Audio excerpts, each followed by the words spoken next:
বাংলার মানুষের হেসেলে টাটকা সবজি পৌঁছে দিতে আর কৃষকের ফসলের সঠিক দাম নিশ্চিত করতে মাননীয় মুখ্যমন্ত্রী মমতা বন্দ্যোপাধ্যায়ের উদ্যোগে চালু হয়েছে সুফল বাংলা।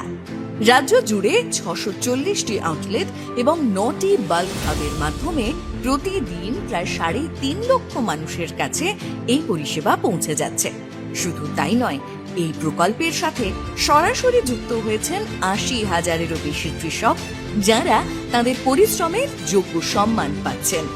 জনকল্যাণের এই ধারা বজায় রাখতে 2025-26 সালের বাজেটে রাজ্য সরকার আরও 200 কোটি টাকা বরাদ্দ করেছে। এর ফলে 350টি নতুন আউটলেট এবং হাট ও নিয়ন্ত্রিত বাজারগুলিতে 200টি নতুন ক্রয় কেন্দ্র গড়ে উঠবে। সুফল বাংলার হাত ধরে পশ্চিমবঙ্গ আজ কৃষি ও বিপণনে স্বনির্ভর। কৃষকের সমৃদ্ধি আর সাধারণের সাশ্রয়, এই লক্ষ্যেই এগিয়ে চলেছে বাংলা।